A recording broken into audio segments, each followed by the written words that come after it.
The rain came down hard that night. It hammered the rooftops of the old scrapyard and turned the dirt paths between the metal piles into rivers of mud. Thunder rolled across the sky in long, heavy waves, and every flash of lightning lit up the heaps of broken machines, twisted iron, and rusted cart wheels that filled Dale's land from one fence post to the other. Dale pulled his coat tighter and moved slowly through the yard with a lantern in one hand. He was not a young man anymore. His knees ached in the cold, and his back had been giving him trouble since the last winter. But something had made him come outside.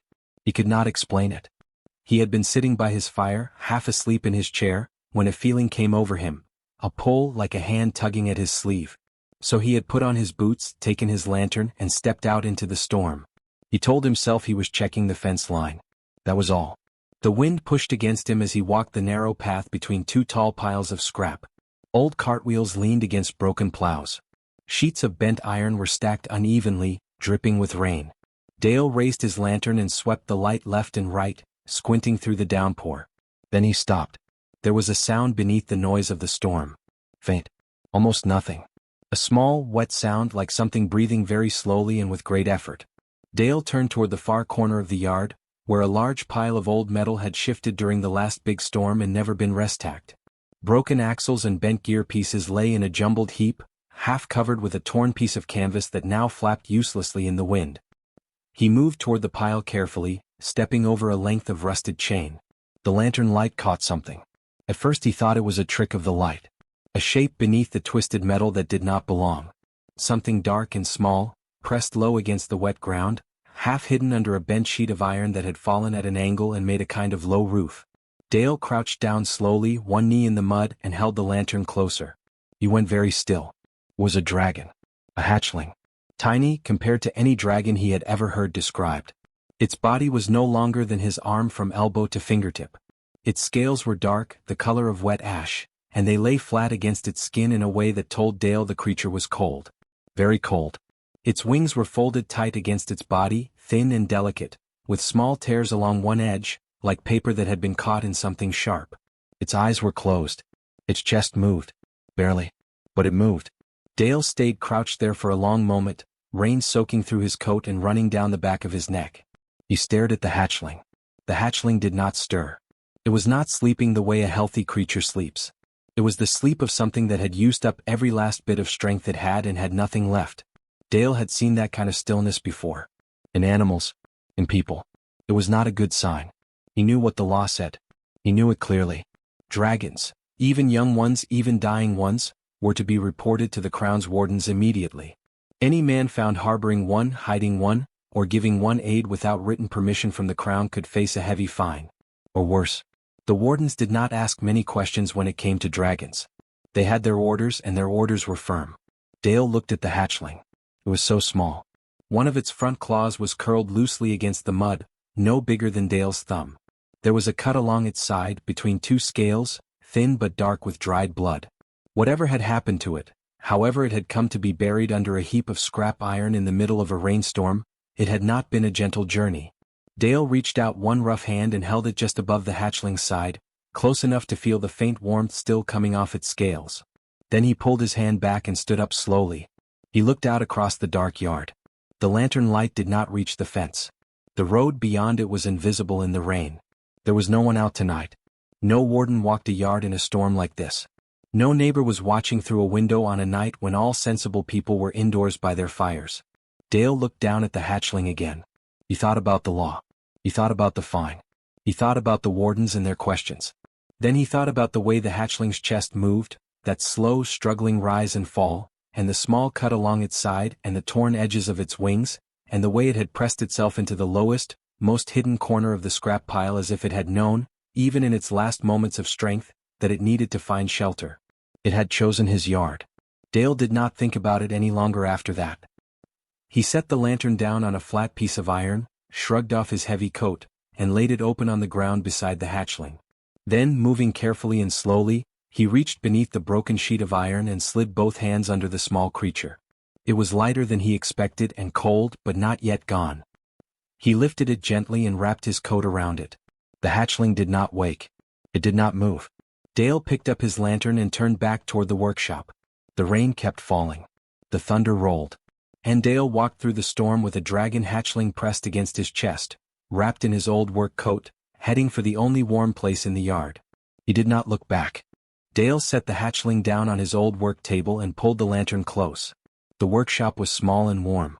Iron stove sat in the corner, and Dale had kept it burning low through the night. He added 2 more pieces of wood now and waited until the heat began to push back the cold from the room. Then he turned back to the hatchling. It was still breathing. That was something. He found an old wool blanket on the shelf above the tool rack and folded it twice before laying the hatchling on top of it. He looked at the cut along its side for a long moment, then went to the small box where he kept his basic supplies. He had no proper medicine for a creature like this. He had ointment for cuts, clean cloth for wrapping, and warm water. It was not much, but it was what he had. He cleaned the wound carefully and slowly, working by lantern light, his big rough hands moving as gently as he could manage. The hatchling stirred once during this, a small shudder running through its body, but its eyes did not open. Dale finished, wrapped the area loosely with clean cloth, and pulled the blanket up around the creature's sides. Then he sat down in his old chair beside the stove and watched it breathe. He did not sleep much that night. By morning the hatchling was still alive, and Dale decided that was a good sign. He brought water in a shallow bowl and held it close to the creature's mouth. After a long moment, a small tongue came out and touched the water. Dale let out a breath he had not realized he was holding. Over the next 2 days the hatchling slept most of the time. Dale kept the stove going and checked on it every few hours. On the 3rd morning he came into the workshop to find 2 small dark eyes open and watching him from the blanket. Dale stopped in the doorway. The hatchling did not move. It watched him with great care, the way a creature watches something it is not yet sure about. Dale moved slowly to his chair and sat down. He did not reach out. He did not make any sudden movements. He just sat there and let the hatchling look at him for as long as it needed. After a while the hatchling lowered its head back onto the blanket. But it did not close its eyes. Dale called her Soot. It suited her. Her scales were the color of ash and dark smoke, and when the morning light came through the single window of the workshop and touched her back, she looked like a piece of the night that had not yet decided to leave. He began bringing food. Small pieces of raw meat from his own meals, cut into tiny portions. Soot was uncertain about them at first, sniffing each piece slowly before taking it. But by the end of the 1st week she was eating without hesitation, and by the end of the 2nd she was lifting her head when she heard Dale's boots on the path outside. She was getting stronger. Dale could see it. The torn edges of her wings were beginning to heal. The cut on her side had closed cleanly. She moved more now, climbing carefully around the work table and exploring the corners of the workshop with her nose close to the ground. Dale found himself talking to her. Not about anything in particular. Just talking the way a man talks to himself when he has been alone for too long. He would tell her about the work he had done that day or about the weather or about nothing at all. Soot would sit and listen with her head tilted slightly to one side, and Dale began to think she understood more than she let on. The trouble came at the end of the 3rd week. Roy arrived each morning to help in the yard, sorting scrap and hauling loads. He was a young man not yet 30, lean and quiet and good with his hands. Dale trusted him with the yard work. But the workshop had always been Dale's own space, and Roy had never had reason to go inside it. Until the food started disappearing. Dale had been taking meat from the main house kitchen each evening, always a little more than he needed for himself. He had not thought Roy would notice. But Roy noticed things. It was part of what made him useful. One morning Roy came to Dale while he was working near the front fence and stood there with a look on his face that said he had something to ask but was not sure how to ask it. Dale kept working and waited. Roy said that he had heard sounds from the workshop the past few nights. Low sounds, like something moving around in there. He said he was not trying to pry, but he had also noticed the meat situation, and he wanted to ask straight out if everything was all right. Dale set down his tools. He looked at Roy for a long moment. Roy looked back steadily without flinching. Dale made a decision. He walked Roy to the workshop and opened the door. Soot was on the work table, chewing on a piece of leather strap she had found somewhere. She looked up when the door opened and fixed both eyes on Roy with great suspicion. Roy stood in the doorway and said nothing for a long time. Then he let out a slow breath and said that he was going to need a moment. Dale told him to take all the time he needed. Roy took one careful step inside and crouched down so he was closer to Soot's level. Soot watched him without moving. Roy held out one hand, palm up, and waited. Several seconds passed. Then Soot stretched her neck forward and touched her nose to Roy's fingers. Roy looked up at Dale with wide eyes. Dale almost smiled. After that, It was the two of them caring for her. Roy took the evening feedings without being asked, and within days Soot had decided he was acceptable. She would climb onto his arm when he came in and sit there while he talked to her, her dark eyes half closed, her tail wrapped around his wrist like a rope. She was growing. Not fast but steadily. And the workshop, once just a cold room full of tools, had quietly become something else entirely. It was Roy who saw them first. He was up on the scrap pile near the east fence, sorting a load of bent iron rods, when he spotted the two horses coming down the road. They were big horses, well kept, not the kind that belonged to traders or farmers. The men riding them wore dark coats with the crown's mark on the shoulder. Each one had a short sword at his belt and a long club across the saddle. Roy did not wait. He dropped the iron rods and moved fast across the yard, not running but walking quickly, the way a man walks when he does not want to draw attention from the road but has no time to waste. He pushed open the workshop door and stepped inside. Dale was at the back bench sharpening a blade. He looked up. Roy said two words. Crown wardens. Dale set the blade down without a sound and moved to the window. He looked through the small dirty glass and watched the two riders slow at the gate. His face did not change. His jaw tightened once and then he turned back to the room. So was on the work table. She had grown over the past weeks. Her body was now close to the length of Dale's arm from shoulder to wrist, and her wings, fully healed, spread wider than that when she stretched them. She was chewing on a piece of old rope and watching Dale with calm dark eyes. Dale crossed the room and picked her up carefully. She made a low sound in her throat, not happy about being moved mid-chew, but she did not struggle. Dale carried her to the far corner of the workshop where a heavy iron chest sat on the floor. Inside were old tools and broken parts that had not been touched in years. Dale had lined it 3 days ago with a wool blanket, almost as if some part of him had known this moment might come. He lowered Soot into the chest gently and placed the rope piece in with her. She looked up at him from inside the chest with an expression that was hard to read. Dale looked back at her for 1 second. Then he closed the lid. He did not latch it. He left it resting without a lock, loose enough that air could move through the gap. Then he slid a wide flat piece of scrap iron on top and stepped back. Roy had already pulled the workshop door open and was walking back out into the yard, picking up a broom from beside the door frame as he went, sweeping the path with the slow, bored movements of a man who had been doing the same dull job all morning. Dale came out a moment later, wiping his hands on a cloth and walked toward the gate. The two wardens had already dismounted. The taller one had a thin face and small eyes that moved constantly, sweeping across the yard with the practiced look of a man who searched places for a living. The shorter one held a folded piece of paper and said nothing. The tall warden asked if Dale owned the property. Dale said he did. The tall warden said they had received a report from a neighbor. Unusual sounds at night. Unusual amounts of meat being brought in. He said they had reason to believe someone in this area might be keeping something they should not be keeping. Dale listened to all of this without expression. Then he told the warden that his neighbor had never liked him much and that unusual sounds in a scrapyard were just called sounds. He offered to let them look around. The tall warden studied him for a moment. Then he nodded.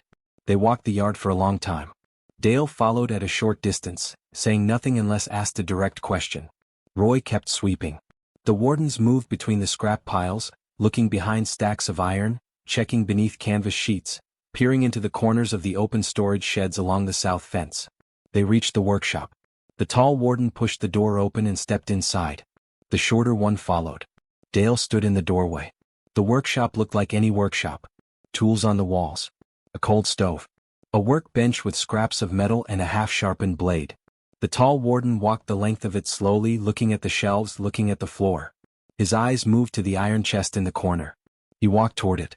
Dale did not move. His hands were loose at his sides. His face showed nothing.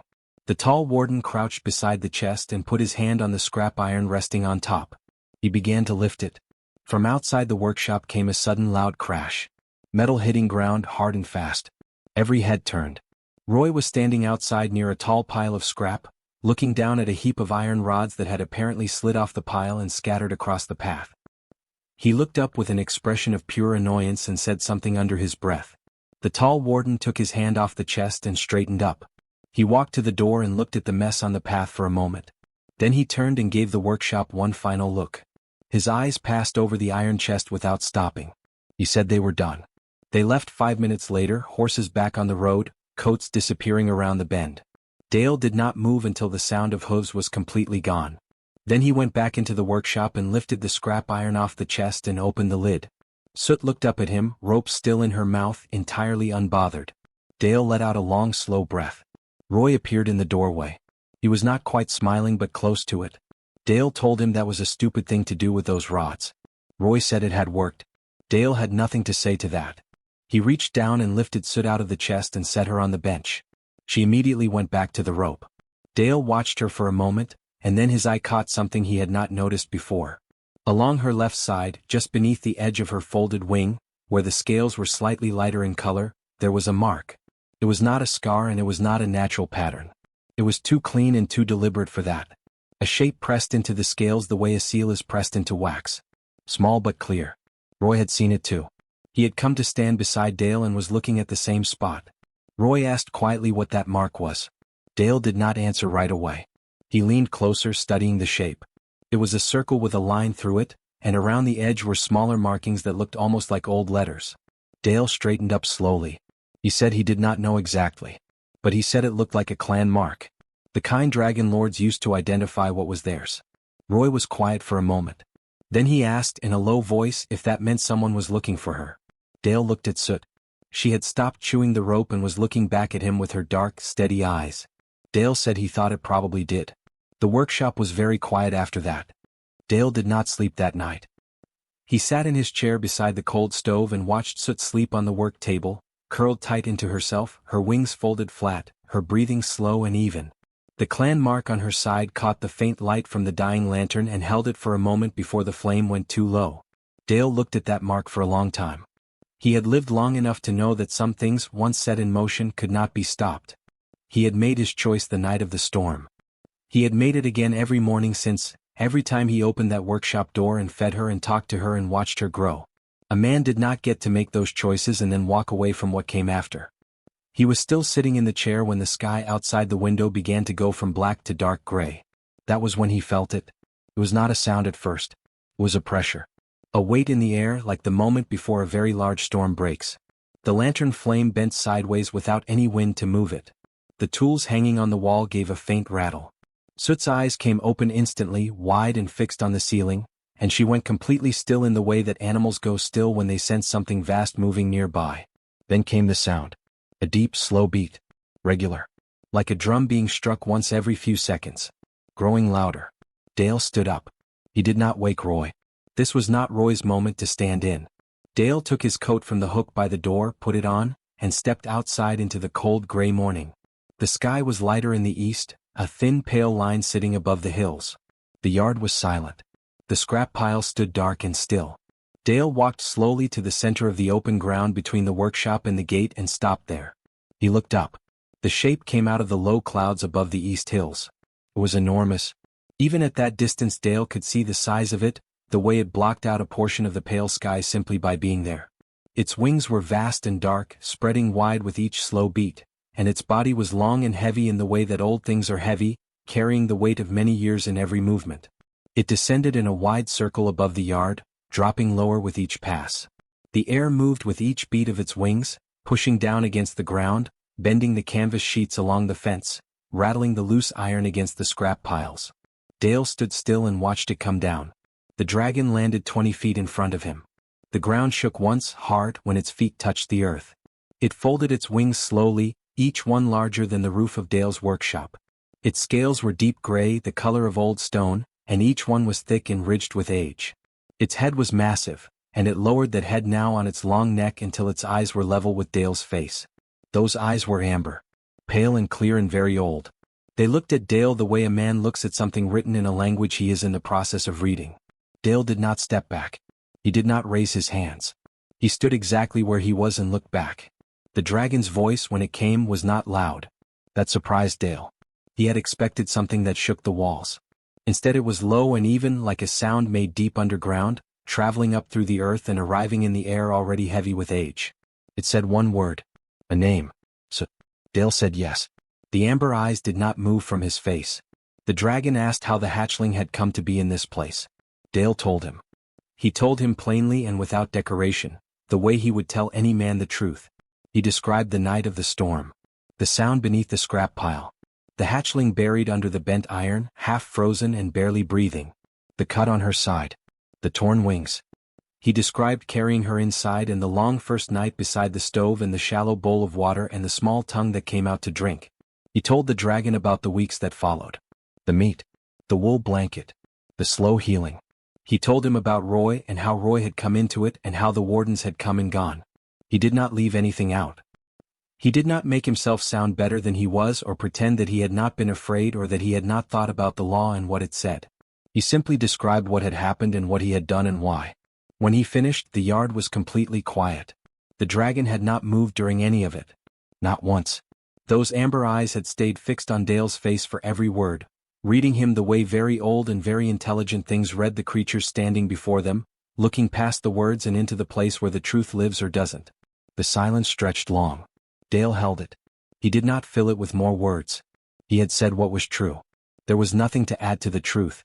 The dragon lowered its head another inch. Closer now. Dale could feel the slow warm breath coming from its nostrils, steady and deep as a bellows. It studied him. Dale studied it back. Then something shifted in those amber eyes.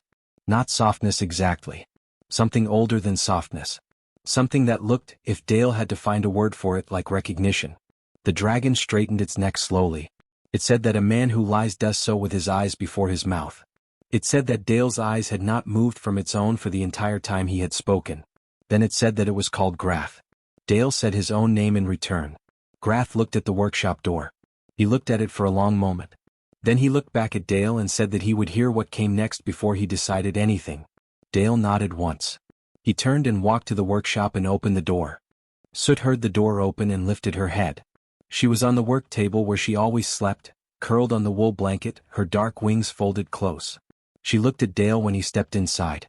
Then she looked past him at the shape that filled the doorway behind him and she went very still. Grath did not enter the workshop. He was far too large for that. He lowered his great head through the doorway and held it there, amber eyes adjusting to the dim light inside. His breath moved through the room like a slow wind, touching the tools on the walls and the papers on the bench and the loose ash near the stove. Soot stared at him. For a long moment neither of them moved. Then Soot made a sound. It was small and low, not quite a cry and not quite a call, something between the two. A sound that carried a question in it. The sound of something very young recognizing something very old and not yet knowing what to do with that recognition. Grath answered her. His sound was deeper, slower, and it settled into the room like a hand placed gently on a shoulder. Dale did not understand the sounds. But he felt them. He felt the weight of what passed between the old dragon and the small one, and he stayed back against the wall and let it happen. Soot uncurled slowly from the blanket. She moved to the edge of the table and stopped there, her eyes on Grath. Her tail moved behind her, uncertain. Then she stepped off the table and crossed the workshop floor and stopped directly in front of Dale. She pressed her side against his leg and stayed there. She did not go to Grath. The amber eyes moved from Soot to Dale. They stayed on Dale for a long time. Then Grath pulled his head back out of the doorway and straightened his neck to his full height. Dale walked outside to meet him and Soot came with him, keeping close to his left side, her scales brushing against his boot with each step. Grath looked down at them both.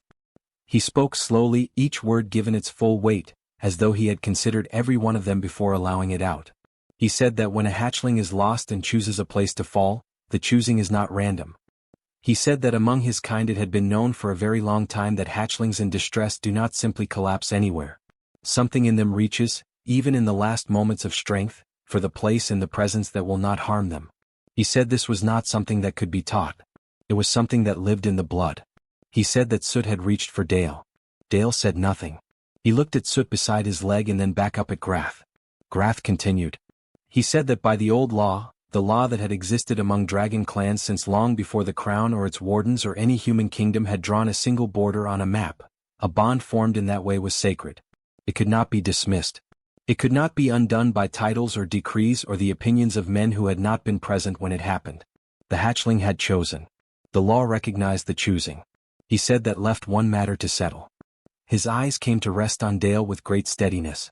He said that the bond required a mark. Not for Soot's sake. She had already made her position clear. The mark was for the world. For every warden, every lord, every creature with eyes that could read what was placed before them. He said the mark of a sworn protector, given by a clan elder, was recognized across every dragon clan on the continent.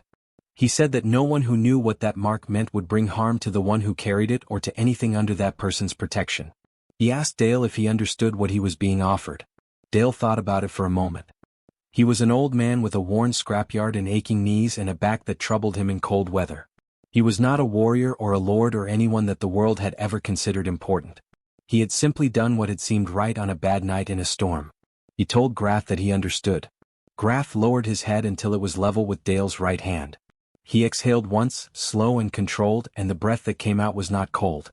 It was warm and carried in it something that felt ancient, like air from a place that had been sealed for a very long time and had finally been opened.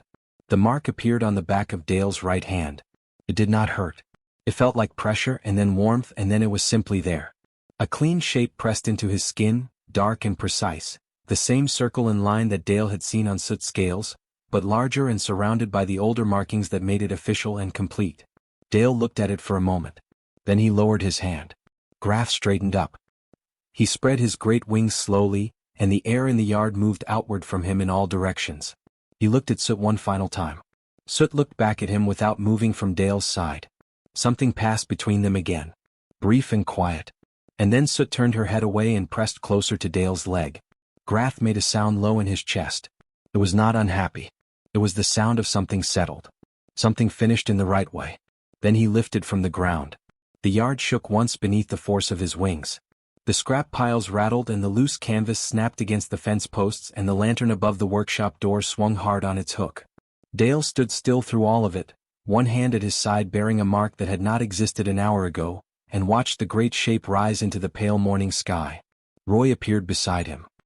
He had come out of the house at some point and stood there with his coat half on and his hair still flat from sleep, watching Grath disappear above the hills. Roy asked quietly what had just happened. Dale looked down at Soot.